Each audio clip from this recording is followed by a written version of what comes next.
La ciencia es el futuro. Sin ciencia no hay futuro. Muy buenas noches, estimados amigos, amigas, teleaudiencia de este programa de encuentro con la ciencia y la cultura. Hoy día vamos a dialogar con Modesto Montoya y con ustedes el tema que tiene que ver con las elecciones que ya están en proceso, ¿no?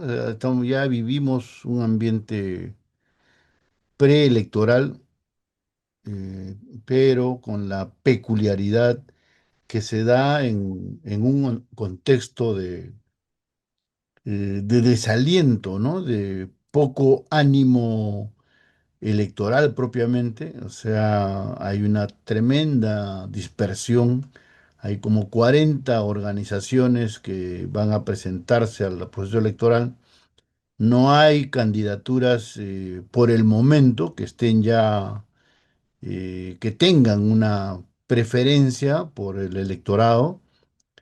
Y creo que lo más importante y lamentable es que hay un enorme desaliento en la población, ¿no? Desconcierto y desaliento porque sienten pues que estos cambios de autoridades, de gobiernos, no significan, no implican cambios de la situación económica, social y de seguridad del país, ¿no? Es algo así como más de lo mismo, ¿no?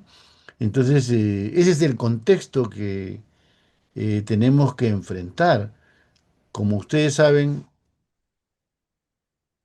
se da además en condición muy especial porque en los hechos, el actual Congreso que está terminando su periodo ha modificado la Constitución de tal manera que en la práctica es otra Constitución la que está rigiendo ¿no? el ordenamiento jurídico y político del país. Como ustedes saben, algo más del 50% de la Constitución han sido modificadas, ¿no? Lo esencial, yo diría, son las siguientes cuestiones. La primera es que hemos dejado de ser un régimen semipresidencialista y ha pasado a convertirse en un régimen parlamentario, semiparlamentario. O sea, que las decisiones de las cuestiones prácticas de la gestión gubernamental ya no están concentradas en el gobierno, en el ejecutivo y los ministros. Ahora también se están, según las modificaciones que se han hecho, se pueden hacer desde el Congreso. ¿Y a qué me refiero con eso? Me refiero a que, como ustedes saben, según la Constitución, el Congreso tiene como función elaborar leyes, ¿no? Dar las leyes, fiscalizar, ¿no? El cumplimiento de esas leyes y fiscalizar, ¿no? También a los otros, al Ejecutivo y otros poderes del Estado. O sea, es legislar, fiscalizar y representar, ¿no? Por eso que una vez al mes, durante una semana, los congresistas van a sus jurisdicciones, a a las bases donde han sido electos para informar sobre su desempeño, sobre su actividad. Pero este gobierno, en los últimos 2, 3 años, este Congreso, ha modificado eso y le ha agregado este elemento de gestión, de ejecución presupuestal, cosa que nunca ha tenido el Congreso en el Perú. Un Congreso jamás ha tenido capacidad de gasto, de ejecución de un presupuesto para asumir inversiones, gastos, en fin. Ese es un cambio sustantivo en el concepto y en el quehacer del Congreso. De otro lado, como ustedes saben, estaba eh, a- estatuido, establecido, que no había reelección congresal, ¿no es cierto? Que los congresistas terminaban su periodo, su gestión, parlamentaria y no podían ser electos. Ahora se ha producido otra modificación sustantiva, ¿no? Se ha vuelto, ¿no?, a hacer una bicameralidad.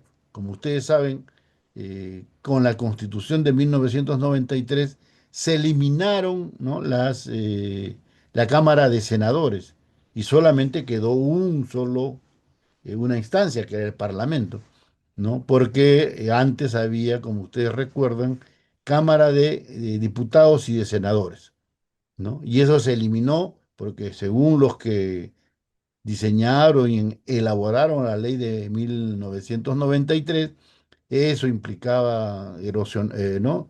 Gastos excesivos, dilapidación de recursos y cosas por el estilo, que eran argumentos falaces en realidad, ¿no? Eso no una 60 personas más que era la Cámara de Senadores no implicaba pues un gasto excesivo ni adicional, ¿no? Simplemente fue un concepto, un diseño de lo que podría ser un Congreso, que es como ha venido funcionando desde 1993 a la fecha.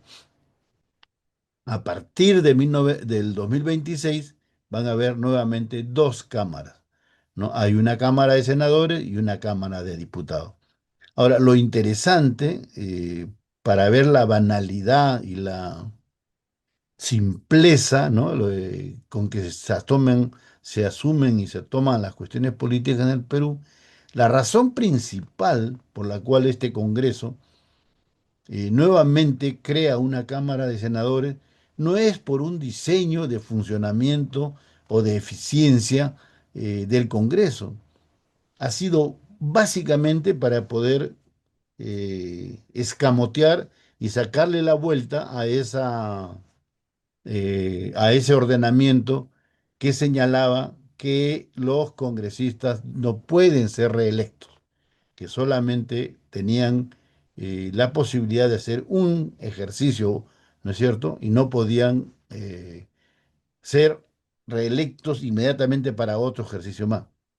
Ahora, a esta gente que realmente tiene poco respeto por la legalidad, ¿no?, por la institucionalidad, ¿qué es lo que ha hecho?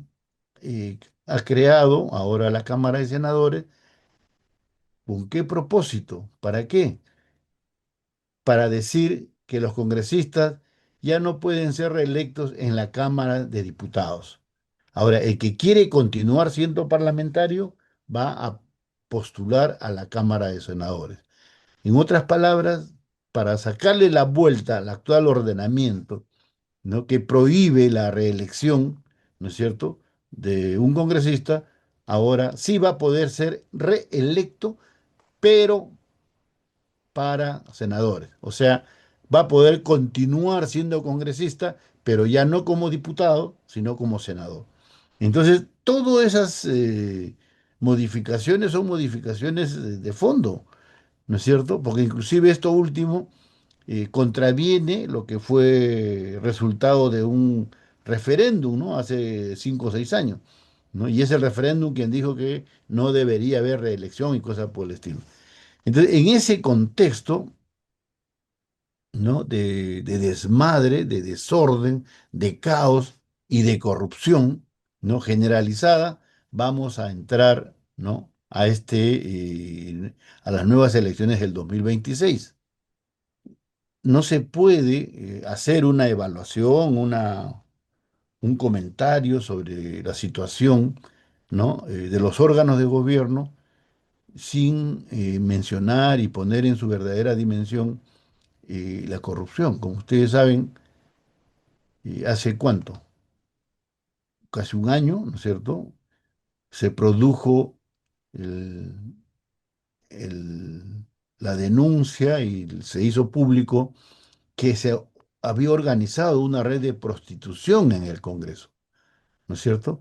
No en el sentido figurado, no en la frase que utilizó nuestro gran historiador Pablo Macera, ¿no?, que dijo el Perú era como un burdel, cosas por el estilo, no, sino en, en términos reales, ¿no? En los hechos funcionaba una red de prostitución en el Congreso. ¿no? Por las cuales algunos funcionarios del Congreso y una señorita que estaban implicados en esto, en el caso de la señorita fue asesinada, ¿no? En una emboscada por estos sicarios, y el funcionario que es el que coordinaba toda esta cosa sórdida ¿no? y perversa, y simplemente lo votaron del Congreso y se quedó ahí. O sea, una cosa tan grave no solamente por lo que significa que haya una red de prostitución en el Congreso, que no es solamente para solaz de los congresistas, sino era un instrumento, ¿no es cierto?, de chantaje, de extorsión, ¿no? Porque te llevaban a sesiones ¿no? Con estas chicas jóvenes, en fin, y luego te filmaban y te grababan, ¿no? Y con eso te tenían totalmente eh, controlado, ¿no? Y te obligaban a votar por una u otra ley según los intereses de los que habían montado este aparato de prostitución. Bueno, pero lo saltante es que no ha pasado nada. Con muertos y todo se ha quedado ahí congelado. Este es el desempeño ¿no? de este Congreso, que como ustedes saben, además para cerrar este capítulo triste, sórdido, lamentable, en la práctica es una especie de mercado persa, ¿no? Donde las bancadas transan, rematan, ponen a subasta, ¿no? Los acuerdos políticos para beneficiar, ¿no? a alguna empresa, a los mineros informales o ilegales, a los madereros ilegales, de tal manera que ya no se defienden los intereses del país, se venden los intereses del país, ¿no? En eso se ha convertido el Congreso, lamentablemente, y eso no ha cambiado. Entonces vamos a entrar a un nuevo proceso eleccionario el año que viene, el 2026, pero no se notan propuestas ni proyecto de país o de reorganización del país en cuestiones de fondo, ¿no? Eso yo diría en una primera entrada, mi estimado Modesto. No sé si quieres hacer algún comentario o alguna observación.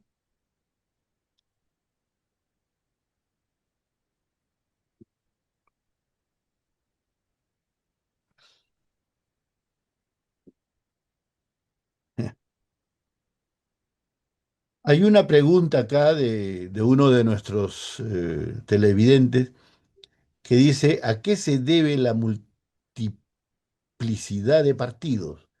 ¿No será debido al desempleo y que ven en el Estado una posibilidad de ingresos? En realidad es algo más complicado que esto, ¿no? La multiplicidad de partidos se debe básicamente a que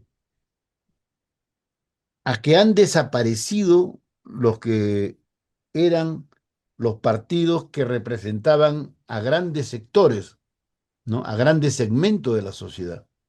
Entonces, hasta hace 20 años, los partidos políticos, aparte de que tenían una tradición, eh, una experiencia larga, también tenían una visión doctrinaria, una visión programática, ¿no? O sea, tenían una idea del país y también una propuesta de qué hacer con el país.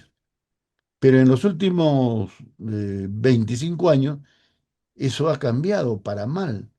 Entonces, la política, lamentablemente, ha sido convertida en un negocio, o sea, se ha mercantilizado todo.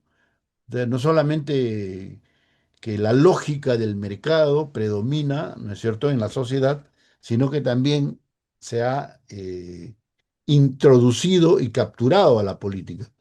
Entonces, ahora tenemos que cualquier grupo, para hablar a nivel regional, ¿ya? Y también a nivel nacional, se une para capturar el Estado y convertirlo en un botín, ¿no es cierto? O sea, ya sea como alcalde, como gobernador regional, o en este caso como parlamentario, congresista o ministro o presidente, llegan al gobierno para medrar del Estado. Llegan profesamente con esa idea, capturar el Estado para desarrollar una política mercantilista feroz. O sea, hacer del Estado un botín, ¿no? Y apropiarse, robar lo más posible, ¿no? Entonces, por eso es que ahora, con esta mercantilización de la política, cada grupo organiza una candidatura para capturar el Estado. Me comentaba gente que ahora está yendo, participando en este partido que se llama Podemos, ¿no es cierto? Que allí los dirigentes les han dicho a los que quieren participar, postular al Congreso, les han dicho que el partido Podemos les ofrece su cobertura, su legalidad y que ellos vean cómo organizan su campaña libre, ¿ya? O sea, nadie les orienta, nadie les fiscaliza, nadie les pone los parámetros. Ellos organizan su campaña. Listo. Ahora, ¿qué significa eso?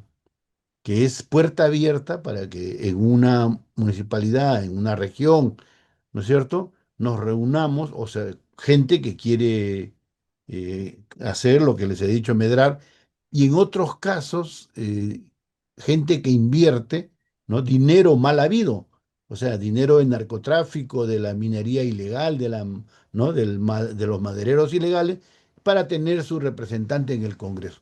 O sea que esa modalidad, esa forma de establecer la participación política, ¿no? Lamentablemente va a ampliar y profundizar, ¿no? Todas estas bancadas vinculadas a la corrupción y al delito, ¿no?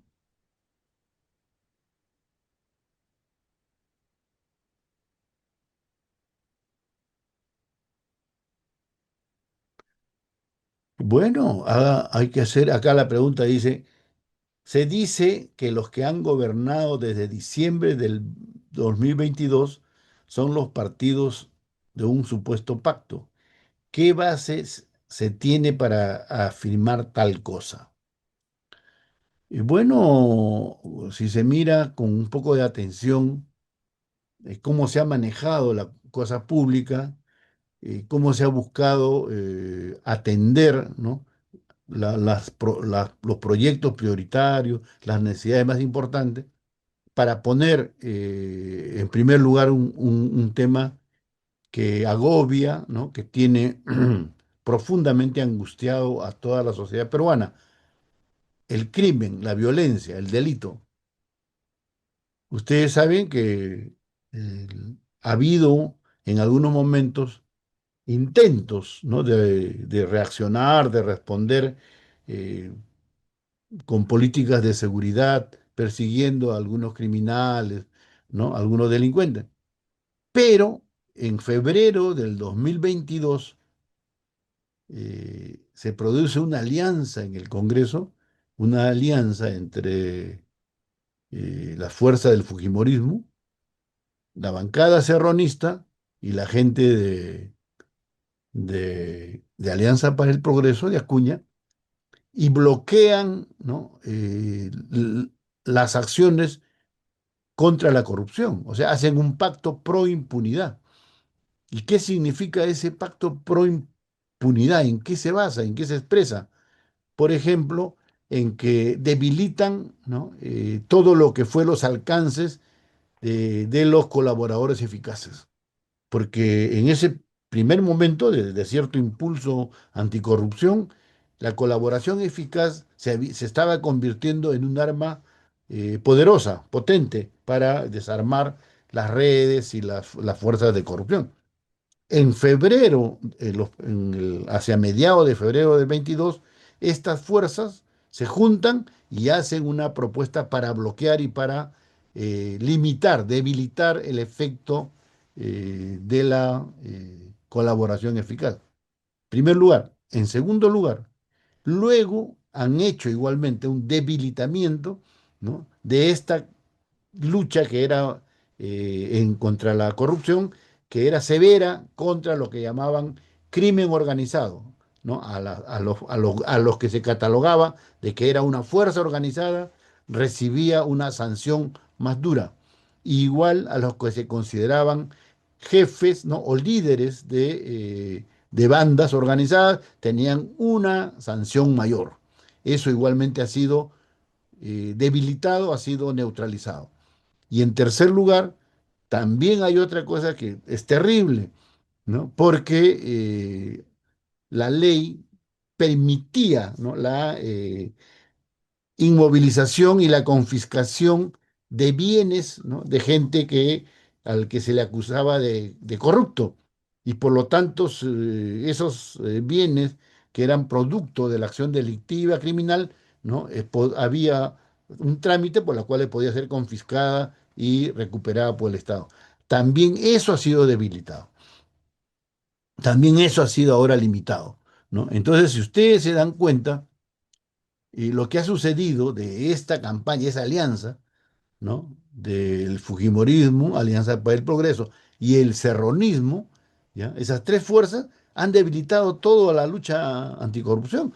Por eso que ustedes ven cómo el señor Vladimir Cerrón, hasta hace año y medio creo que no lo pueden capturar. ¿Ustedes se imaginan? Toda la Policía Nacional no puede capturar a un sujeto como este y hace 2 días aparece dando una entrevista por horas, ¿no? Y llega a tal grado la desfachatez y el cinismo que su partido lo va a proponer o lo está nominando para una plancha presidencial.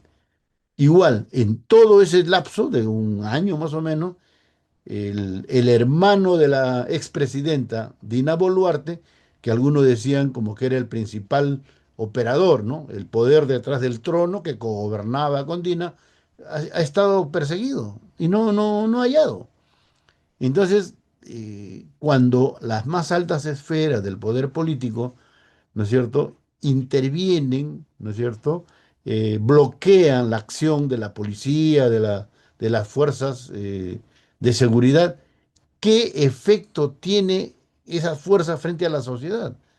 Por eso que prolifera y ha aumentado de manera exponencial, ¿no? La extorsión, los sicariatos, el feminicidio. Ese es ¿no? Nos hemos convertido, como se dice, en una tierra de nadie. O sea, aquí puede pasar cualquier cosa, ¿no? Desde la extorsión por miles, por millones, hasta la extorsión gota a gota. Eso que le roban, que lo extorsionan al pobre ambulante, que le piden 2 soles diarios, al pobre colectivero de la avenida Arequipa, que igualito le piden 2 soles por vuelta, cosas por el estilo. O sea, es una cosa ya fuera de control. Otra pregunta dice, los promotores argumentan que era para evitar abusos del poder, que mantienen en jaque por décadas a gente que tal vez era inocente, que sufren presiones del Estado. Sinceramente no sé a qué se refiere. Pues yo no creo que Vladimir Cerrón o Nicanor Boluarte o no sé quién estén a años que son acosados por el poder, por el Estado. En fin, al contrario, ellos son los que tienen el control del Estado, ¿no? Ustedes se acuerdan de ese ministro del Interior que Dina Boluarte y lo tenía ahí como guardián, más bien como chaleco ¿no? de su hermano y de Vladimir Cerrón, ¿no? Por eso que cuando ya no podía tenerlo ahí, lo sacaron y luego lo puso en un alto cargo en el Palacio de Gobierno, ¿no? Y ahora ha vuelto, creo, volvió como ministro nuevamente. O sea, esa gente al final lo que hace es construye una red de protección del crimen, solo que son de criminales, de delincuentes ligados al poder político. Entonces, mientras eso se produzca, no hay manera de hacer una lucha efectiva contra la corrupción, no hay manera de proteger a la sociedad y no hay manera de evitar toda esta cuestión, ¿no? De las extorsiones, del sicariato, que ahora es nacional. ¿Ya? Hay en todos los lugares del territorio nacional, ¿no? Y en todos los estratos sociales. ¿No es cierto? Desde el gota a gota que te extorsionan 1 sol diario hasta lo que te piden pues cupos, ¿no? De 10.000, 15.000, en fin, medio millón de soles.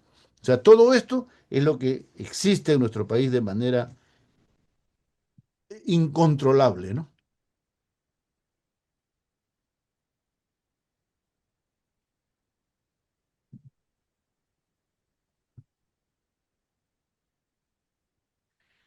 Aquí doña María dice, ¿cuál cree que será el destino del Perú a partir del 2026 con la bicameralidad, mejor o peor?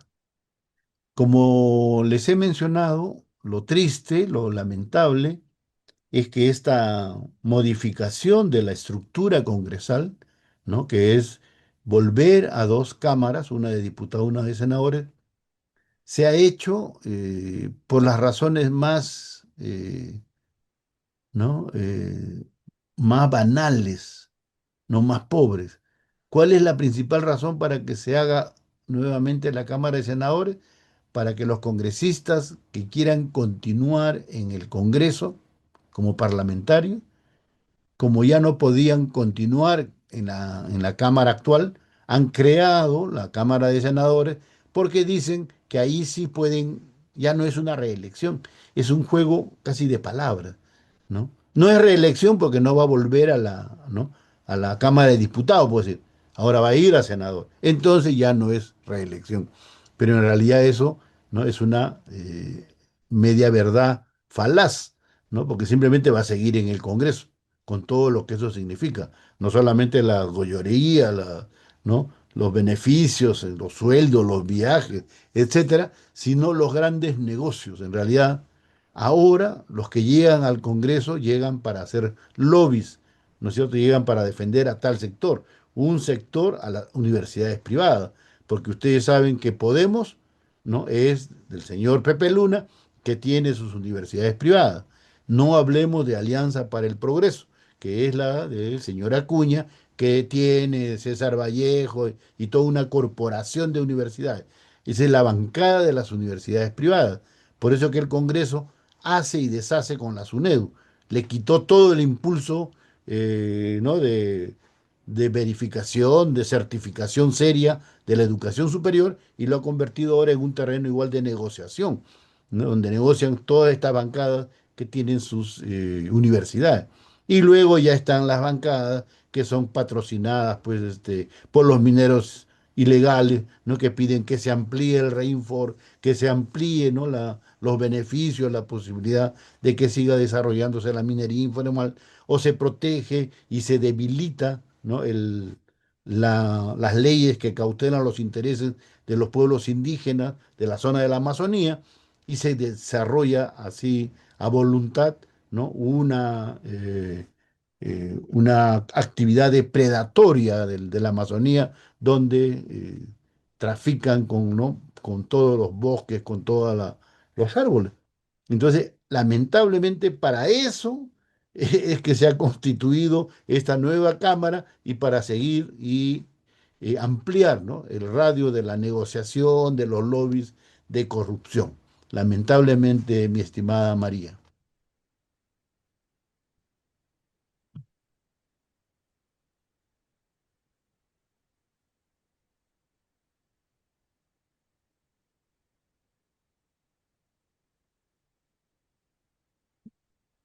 Completamente de acuerdo con este comentario, ¿no? Que la principal raíz de la delincuencia eh, es la falta de empleo, la falta de oportunidades, la falta de trabajo. Completamente cierto, ¿no? Pero ahí hay que ser muy claros. ¿Qué sucede cuando la política del Estado, ¿no? Las autoridades, las principales autoridades, en lugar de preocuparse, ¿no? por hacer proyectos de desarrollo para el país, ¿no es cierto? Por tener una respuesta a las necesidades de un distrito, de una provincia, de una región, su principal interés es delinquir, o sea, llenarse los bolsillos ¿no? de los dineros de los presupuestos. ¿Cómo va a haber cómo se fomenta el empleo cuando el Estado que debería promover, apoyar eso, es un ente que se dedica, ¿no? a usufructuar de manera oscura, de manera criminal con los recursos, en primer lugar? Y en segundo lugar, ya les he comentado cómo desde las altas esferas del gobierno se entorpece y se direcciona negativamente el papel de las fuerzas del orden, de las fuerzas del control de la corrupción, de la violencia, de la policía, me estoy refiriendo.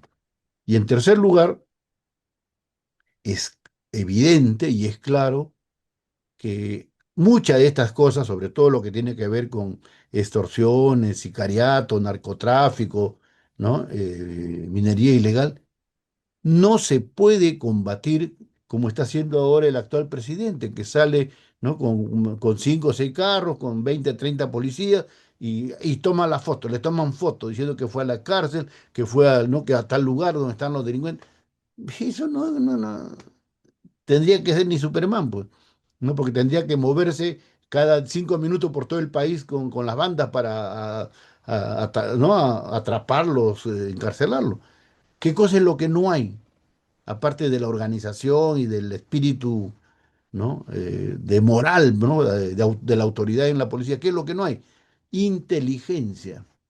¿No? En el Perú hace mucho tiempo se eliminó lo que era la Policía de Investigaciones del Perú, la PIP, la gente mayor como Modesto, por ejemplo, que es muchachón pero que tiene su experiencia, sabe que hace 30 40 años había lo que se llamaba la Policía de Investigaciones del Perú. Y después, hasta hace 5 o 6 años, ya en la propia PNP, Policía Nacional del Perú, había una división de inteligencia, que es la que se encargaba de hacer el seguimiento, de hacer los estudios, de ir, ¿no? reuniendo información sobre todos los aspectos, ¿no? delictivos y también sobre los principales grupos criminales. Eso está totalmente, uno, desapareció la Policía de Investigaciones. Y dos, este sector de investigación dentro de la INP está totalmente debilitada y bloqueada. ¿No? Es conocido el caso de este coronel Harvey Colchado, ¿no es cierto? Que ha sido uno de los últimos policías serios, o sea, muy dedicados, ¿no? Que tomaba totalmente con responsabilidad su función. Él es el que ha estado detrás de la, ¿no? Incautaciones, detrás de la, ¿no? Llegada ahí a los domicilios hasta de la presidenta, entonces, Dina Boluarte. Y por eso ha comenzado a hacer, lo sacaron de ese comando especial que tenía, lo pusieron a dirigir carros, creo, a cuidar carros, cosas por el estilo. Entonces, ¿cómo pueden haber instancias, ¿no? y oficiales o personal que verdaderamente toma en serio la función para proteger a la sociedad, cuando luego, en lugar de ser felicitados, reconocidos, ¿no? en su labor, son sancionados? ¿No? Y a Harvey Colchado creo que lo suspendieron como 6 meses y cosas por el estilo. Entonces hay una cosa perversa en la propia policía que viene de las altas autoridades, de la propia presidencia, de los propios ministros. Entonces somos pues como que queremos hacer cosas fuertes, necesarias, pero que luego te disparan a los pies. Entonces no es posible controlar así la criminalidad, toda esta cosa que ahora nos desborda y nos pone a todos en una situación de inseguridad. Y eso que se quiere poner como respuesta ahora por la actual persona encargada de la presidencia es para engañar a la gente, ¿no? Para llenar titulares, ¿no? Y ahí estoy viendo, creo que el balance que sale sobre sus 30 días de gobierno es un balance bueno, que está bien. ¿Por qué? Porque va y se toma la foto, pues ahí no va a la cárcel, dice que él va a poner orden en la cárcel y bueno, va al lugar donde hay violencia, y con 7 o 8 policías, 10 policías y le toman foto. Ya sabemos esa historia la hizo este señor Urresti, ¿ustedes se acuerdan? Uy, que resolvió todos los problemas cuando era ministro del Interior. Pero era el típico, como digo, ¿no? Vivo, ¿no? O sea, mentiroso. Llegaba a un lugar y se ponía de acuerdo con los choros, con todo, decía, hoy día no quiero ver a nadie, todos se me van porque si no los meto en la cana. Y entonces llegaba y no había nada, todo estaba en orden, bacán. Entonces iba la prensa, la televisión, captaba todo, o sea, se ha ordenado porque estuvo de encargado de seguridad de Los Olivos. Ha mejorado acá el barrio. Y él, bueno, se iba, al día siguiente todos los choros volvían. Y el ejemplo más, eh, más así contundente de porque el señor Urresti fue jefe de inteligencia en el ejército. O sea, sabía todo lo que era organizar psicosociales, crear escenarios falsos, toda esa cosa era un especialista. Creo que ya lo que lo graduó, pues, ¿no? En este tipo de artimaña, fue lo que hizo en la parada, ¿no? Porque en la parada, en la zona de San Pablo, en la zona Brava, hay hay unas calles que se llama San Jacinto, que son famosas porque es donde venden todos los carros desarmados, todas las piezas están ahí. Entonces tú buscas no una pieza que no lo encuentras en Iquitos, en otra tienda, y ahí vas a encontrar. Hasta tu carro lo vas a encontrar. Entonces un día el señor Urresti llegó así con toda la prensa, con toda la televisión, con todos sus 20 30 policías, pero ya les había dicho a todos los cachineros de ahí de San Jacinto, mañana se me desaparecen de acá, carajo, no quiero ver ni uno, todos me cierran sus chinganas, sus talleres. Así que cuando fueron ahí, no había nada, todo estaba cerrado. Y Urresti le dijo, ya ven, así es como yo controlo acá la seguridad.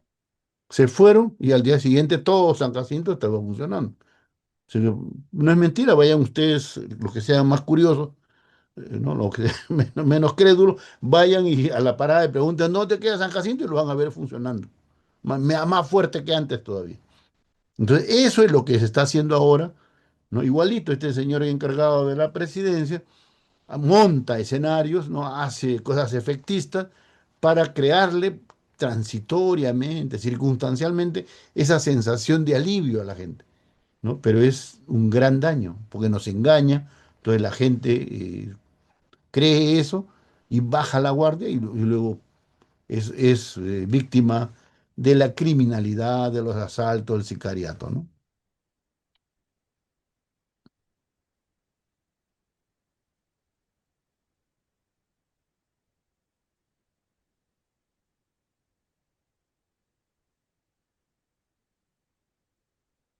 Muy buena pregunta, mi estimado Juan Ledesma. ¿Podemos seguir creyendo en la democracia como sistema político? El problema es que tenemos una opción alternativa, así en lo inmediato, en el corto plazo. Habría que preguntarnos también eso.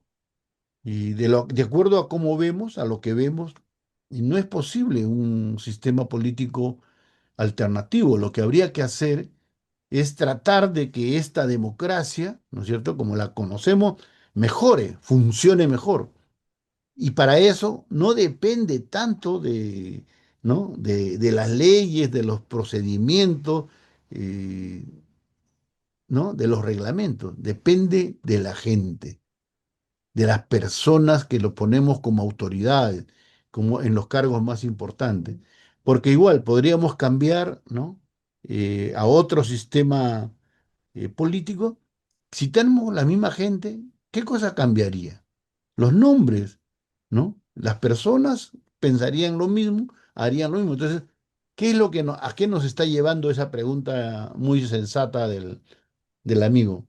Nos está llevando a un cuestionamiento más de fondo. Quiere decir que nuestro país, ¿no? Requiere un hondo, un fuerte proceso de reflexión y de revolución, pero sobre todo moral y cultural, ¿no? Yo creo que si no cambiamos a las personas, si no cambiamos la manera de pensar, si no cambiamos estos hábitos, esta pérdida de valores, de ética, de moral que se ha producido en los últimos 30, 40 años en el país, no importa qué sistema político podamos adoptar.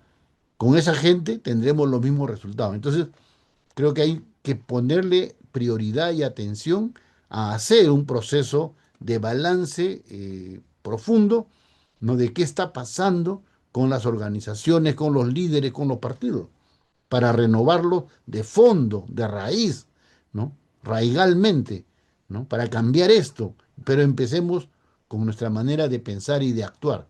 Y luego adoptaremos o iremos asumiendo sistemas políticos mucho más adecuados, mucho más eficaces. Hay que hacer las dos cosas, ¿no? pensar en nuevas formas políticas, pero que tienen que darse cambiando, ¿no? La mentalidad y los valores de las personas, ¿no? Son las dos cosas que están íntimamente ligadas. Sin eso no hay cambio, ¿no?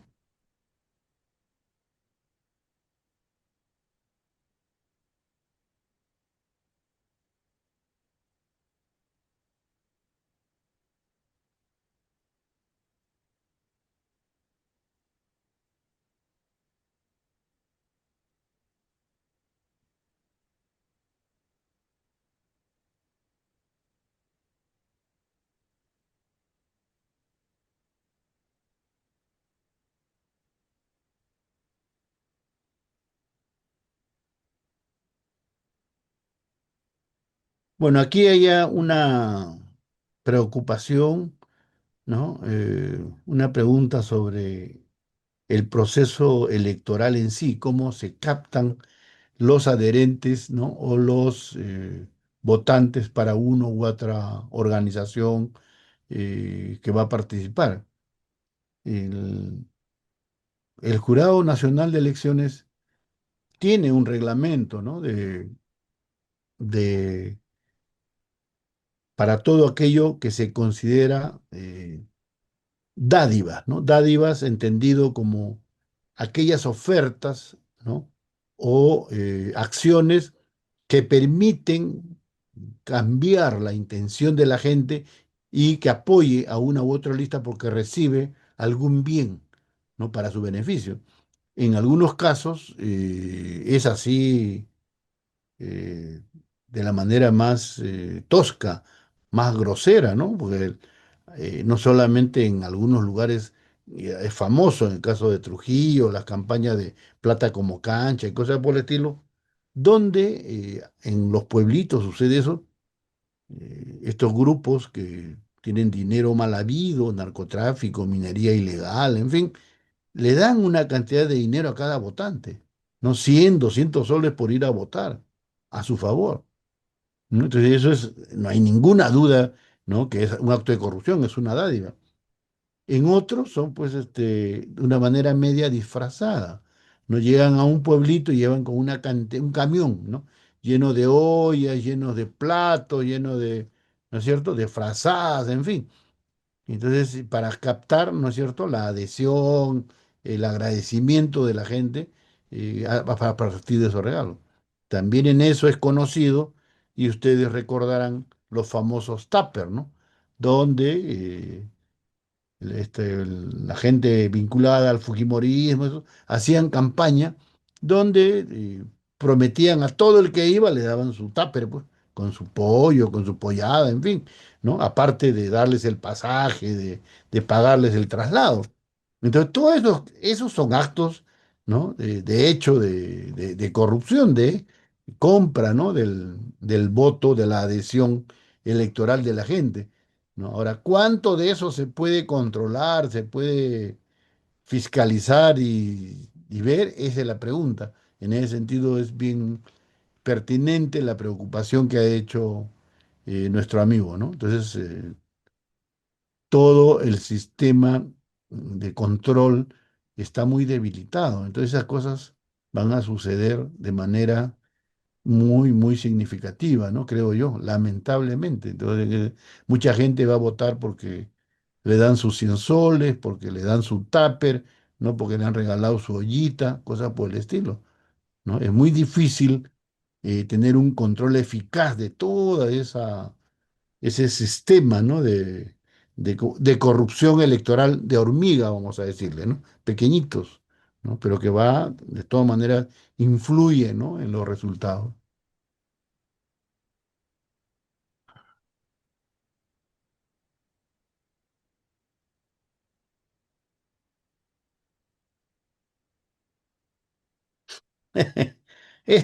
Rodrigo, amigo, me has hecho recordar un poco con un poco de sentido de humor así negro, lo que decía pues uno de los que quiere ser candidato, ¿no? Un cara dura y realmente sinvergüenza, que decía que iba a ser de Lima potencia mundial.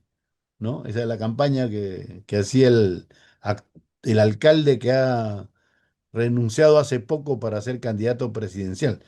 Y efectivamente él logró que Lima sea potencia mundial y reconocido hace como un año en el mundo como la ciudad con el peor tráfico que había a nivel mundial. Eso fue su, ¿no? Su logro mundial de este señor.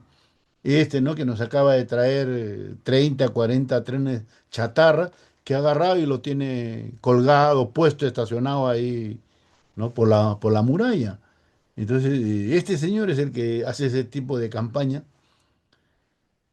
En realidad, nosotros sí podríamos llegar a ser un país de muy buen nivel, pero no porque calificamos, ¿no? Para las exigencias que plantea este organismo de cooperación al desarrollo de Europa, ¿no? Esos son indicadores, como diríamos, para afuera, ¿no? Indicadores muy superficiales. Yo les pongo, y creo que es válido, yo siempre pienso que tenemos mucha cercanía con la historia, ¿no? Con lo que ha sido la civilización, el país, la nación china. Porque la fuerza de China, miren ustedes, en buena medida radica en su antigüedad, ¿no? La China es una de las civilizaciones más antiguas del mundo, 5.000 años de historia, ¿no es cierto? Y en 5.000 años, cuando se habla de años, no es solamente un problema de poner en ejercicio el carbono 14, decir, mira cómo aplicamos una medición no de tantos años, no. Cuando uno habla de años, está hablando de conocimiento, está hablando de cultura, está hablando de saber. No es una comparación muy exacta, pero podemos hacerlo también en la persona. ¿Por qué una persona de 60, 70 años tiene mucho más conocimiento y mucho más saber que una persona, un niño de 5 o 6 años? Porque ha vivido, pues, ¿no es cierto? Porque tiene una larga experiencia, ¿no es cierto? Se ha acumulado conocimiento. Eso es válido cuando hablamos también de países. Entonces, gran parte de lo que tiene China ahora tiene porque ha desarrollado un conocimiento, un saber extraordinario en esos 3.000 4.000 años previos. Porque hay muchas cosas que se hablan, ¿no? Que dice que viene de Europa, viene de Occidente. Mentira, viene de China. Por decirles a ustedes, todo lo que es la comida de pasta que ahora todo el mundo habla, ¿no? De los italianos, los tallarines, las pizzas. Mentira, eso viene de China, ¿no? La primera sociedad, ¿no? Que comenzó a utilizar de manera intensiva y amplia todo lo que son las pastas fueron los chinos, ¿no? Se habla de eso de que descubrieron la pólvora, pues. ¿No es cierto? Y eso cambió todo lo que tenía que ver con, no solamente con la guerra, ¿no? Con las balas y las armas de fuego, cambió también toda la parte de espectáculo, ¿no es cierto? Todos los juegos artificiales, todo eso. Y también parece ser que fueron los chinos los que inventaron la imprenta, no fue Gutenberg en 1440, sino que fueron los chinos los primeros que empezaron a usar la imprenta. Entonces, no es casual que ahora China sea una potencia mundial, ya superior a casi todas las potencias occidentales, ¿ah? ¿En qué radica esa riqueza de China? En que se apoya, recoge su conocimiento antiguo. Les pongo un solo ejemplo para testimoniar esto que les estoy diciendo. Hace como 6 meses, creo, en esas noticias que salen como novedades, como curiosidades, yo leía, siempre leo lo que sale todo sobre China, porque como les digo, veo ahí nuestro espejo, que nosotros tenemos mucho de esa, ¿no? De esa ubicación en el desarrollo humano. ¿Saben qué decían? Allí hay periodos de plaga en la agricultura, horribles, terribles. Había plagas de langostas, de insectos, ¿no? Que devoraban pues cosechas enteras, dejando en la pobreza y en el hambre a los campesinos. En Occidente, hasta nosotros mismos, seguro los agricultores, ¿no? Esto de agroexportación, eso, agarran un bombazo de agroquímicos, ¿no es cierto? Y le sacan la mugre, pero matan a la langosta, a los insectos, pero también matan a la planta, matan al suelo y llegan los agroquímicos, luego vienen y nos producen cáncer, nos producen enfermedades a nosotros. ¿Y saben cuál era el método de estos chinos? Según la extensión del terreno, ¿no? 1.000 hectáreas, 2.000 hectáreas, 5.000 hectáreas, ponían 10.000, 20.000, 30.000 patos y los soltaban. Y los patos se comían a las langostas, eliminaban las langostas. Los patos se engordaban, tenían más comida para la gente. Y los patos ponían más huevos, tenían más alimento para la gente. Y eso ha sido tan importante, miren ustedes, y yo por eso digo, yo lo sigo con curiosidad y a veces sabiduría, eso es sabiduría. ¿Por qué en lugar de echarle 50 toneladas de agroquímicos, metieron 50.000 patos? Todos ganaron, ¿no? Ganaron ellos, ganaron los patos, ganaron las plantas, todos ganaron. Y a los 2, 3 meses, un país vecino, Singapur o Birmania, no creo, tuvo igualito, una plaga de langostas que se estaba devorando todo el campo.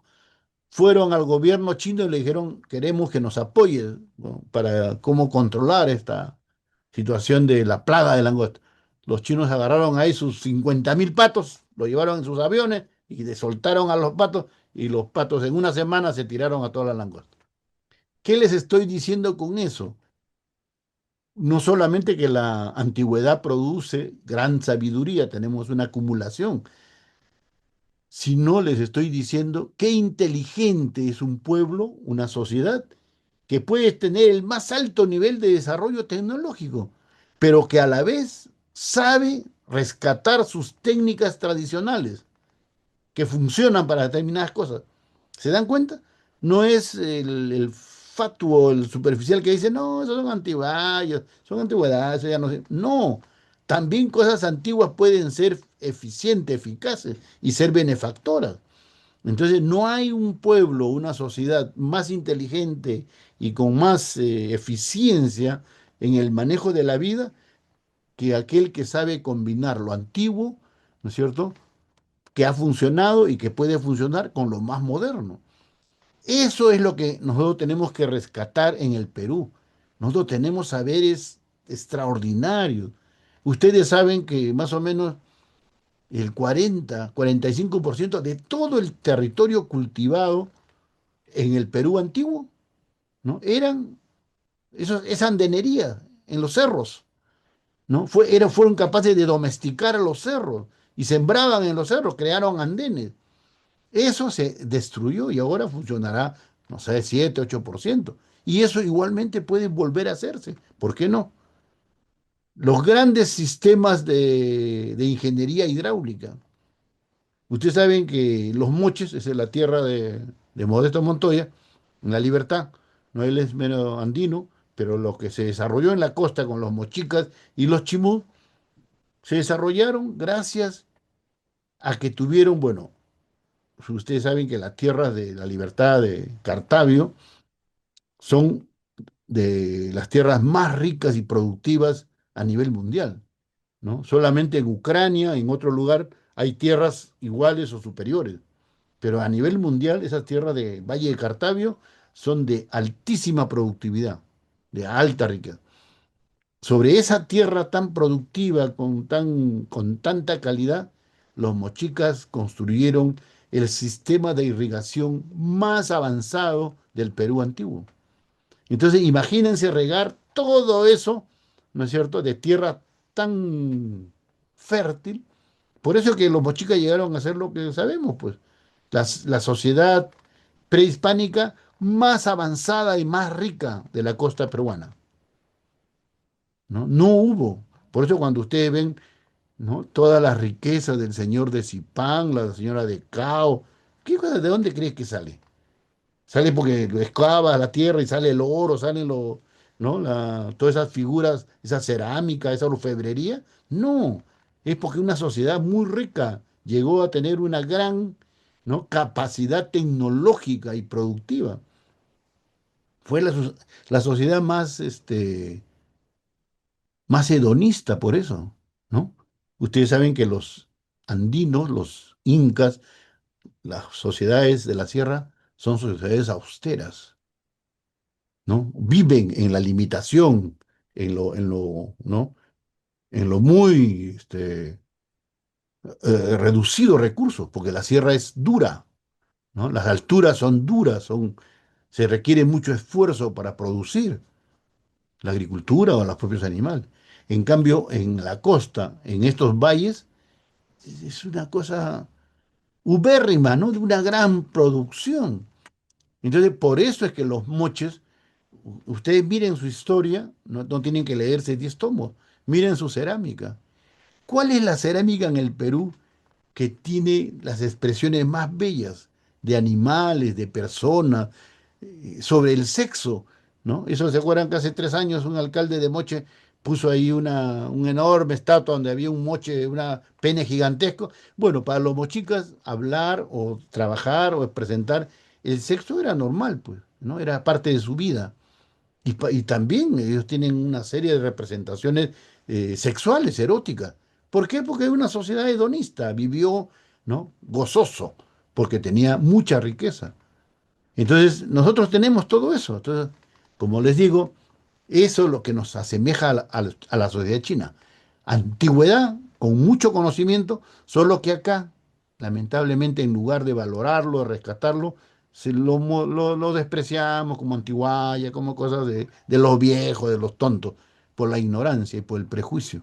El día que sepamos combinar, ¿no? Esa antigüedad, todo lo que se ha acumulado con lo poco que estamos avanzando ahora, ese día efectivamente haremos del Perú una potencia, ¿no? Haremos una, como fuimos, ¿no? El Perú prehispánico, el Perú era una potencia pues en toda América. Solamente México ¿no? En la parte norte era comparable a nosotros. El Imperio Incaico fue lo más avanzado y lo más poderoso que había en Sudamérica, ¿no? Entonces, algo de eso tenemos que recuperar y nos construiremos o nos reconstruiremos como una fuerza, ¿no? de futuro, ¿no? De satisfacción y de vida, ¿no? De felicidad para todo el Perú, cosa que nos falta tanto ahora. Pero con la historia, con la tradición, con la civilización que tenemos a nuestra espalda, tenemos esperanza de futuro, tenemos, ¿no es cierto? Tenemos cosas muy valiosas que no sabemos poner en valor, que no lo utilizamos.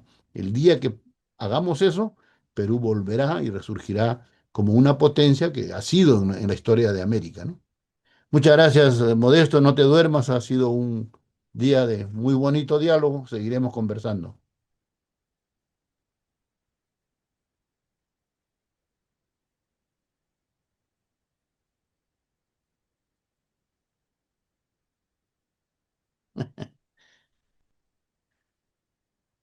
¿Por qué cree que engaña? Porque estamos en lo que algunos estudiosos, especialistas en semiótica, en comunicación, dices, estamos en la época de la posrealidad, ¿no es cierto? ¿En qué sentido? De que la realidad no es lo que nos, o sea, ¿con qué nos guiamos? No con la realidad que vemos, sino, es mejor dicho, que constatamos, que verificamos en la vida cotidiana, sino con la realidad que nos presentan los medios, que nos presenta CNN, la BBC, que nos presenta sobre el mundo, ellos nos presentan cómo está el mundo, y nosotros creemos que es así. ¿No es cierto? Por eso ellos fueron capaces de decir, en Irak dijeron, hay muchas armas químicas, y lo invadieron y lo destruyeron, ¿no? Cuando fue la ONU, ¿ves a ver dónde estaban las armas? No había. ¿Qué cosa? Los medios habían dicho que sí había. Ahora estamos igualitos, ¿no? Nos presentan esas imágenes donde un encargado de la presidencia va y se mete ¿no? A donde están los choros, están en las cárceles, y nos presentan y dice, están luchando contra el crimen, se reduce el crimen. Mentira, todo sigue igual, como dice.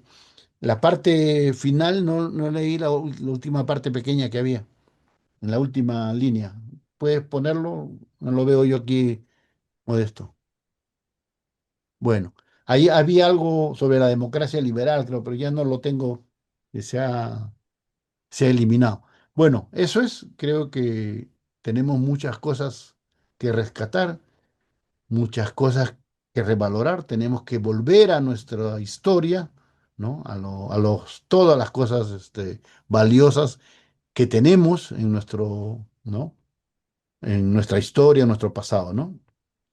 Y seguimos ahora, nos vamos al encuentro científico internacional que va a estar dentro de una semana.